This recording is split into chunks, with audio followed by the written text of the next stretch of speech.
नमस्कार, आप देख रहे हैं भोजपुरी नेशन। मैं हूं आप सबका भाई गौरी शंकर।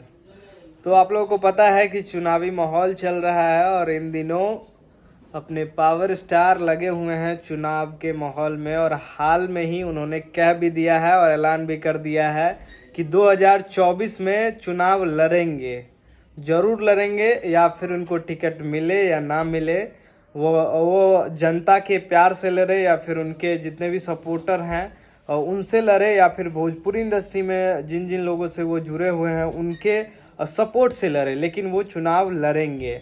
ये आप लोगों को भी पता है कि पवन सिंह जी चुनाव लड़ेंगे।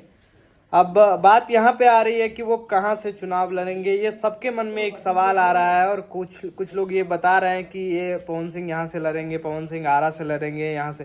लेकिन सबसे बड़ी बात यह है कि अभी कुछ कंफर्म नहीं है कि वो कहाँ से चुनाव लड़ेंगे, नहीं लड़ेंगे।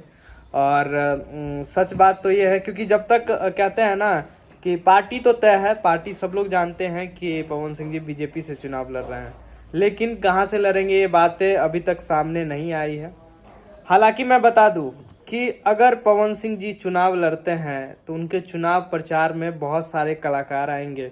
आप लोगों को याद होगा कि जब दिनेश लाल यादव निरहुआ जी चुनाव लड़े थे, उनके प्रचार में भोजपुरी के तमाम सारे कलाकार एकजुट होकर आजमगढ़ पहुंचे थे उनके चुनाव प्रचार में, और बहुत ही अच्छे तरीके से उनके चुनाव को प्रचार में मेहनत किए थे। वो लोग जनता के बीच में गए थे, जुड़े थे, और उसी का जो रिजल्ट है वो दिखा था दिनेश लाल यादव निरहुआ जी को, जो आज वो सांसद हैं।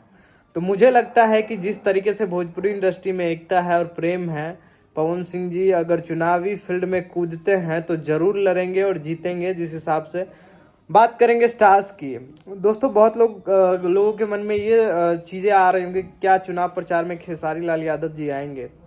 बिल्कुल आएंगे। अगर पवन सिंह जी खेसारी लाल यादव जी को चुनाव प्रचार में इनवाइट करते हैं तो वो बिल्कुल आएंगे और बेझिझक आएंगे। क्योंकि अभी मैं आप लोगों को बता दूं, जो चीज़ें बार बार फैलाई जा रही थी कि इन दोनों के बीच ये है, वो सारी चीज़ें कुछ नहीं है। मैं आप लोगों को बता दूं। और ये लोग एक कहते हैं ना, जब मिलते हैं जब भी, तो भाई के तौर पे मिलते हैं, और बहुत ही अच्छा इन दोनों की बॉन्डिंग है। इन दोनों को ही नहीं, पूरी भोजपुरी इंडस्ट्री की। और जब चुनाव प्रचार होगा उस टाइम में खेसारी जी हो, चाहे जितने भी कलाकार हैं भोजपुरी के, सब लोग एकजुट होकर चुनाव प्रचार करेंगे। और सब लोग चाहता है कि हमारे भोजपुरी इंडस्ट्री से लगातार जो है बड़े बड़े नेता बने, सांसद बने। और खेसारी लाल यादव जी से भी कई बार पूछा गया है, तो उन्होंने भी कहा है कि हाँ, पवन सिंह जी सांसद बनेंगे, क्योंकि इंडस्ट्री में बहुत दिन से हैं और काम तो कर ही रहे हैं।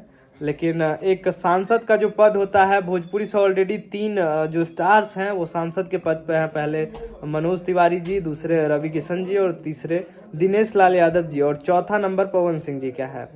तो ये बात आपको भी पता है। जिन लोगों के मन में ये था कि, क्योंकि देखिए सारे समाज के लोग रहते हैं, हमारे समाज में सब लोग रहते हैं, इसमें जातिवाद कहीं से भी ना हो, इस कारण से सब लोग एक दूसरे को सपोर्ट करते हैं। क्योंकि कुछ लोगों के माइंड में ये होगा कि पवन सिंह जी राजपूत है तो राजपूत के लोग वोट देंगे, और खेसारी लाल यादव जी यादव हैं तो उनके लोग सपोर्ट नहीं करेंगे। लेकिन ये गलत बात है, क्योंकि जब खेसारी जी खुद उनके चुनाव प्रचार में आके उनका प्रचार करेंगे तो उम्मीद है कि जो यादव भी हैं वो भी उनको सपोर्ट करेंगे, वोट देंगे। और बाकी आपकी क्या राय है, मुझे एक बारी कमेंट बॉक्स में कमेंट करके ज़रूर बताइए। बहुत बहुत धन्यवाद।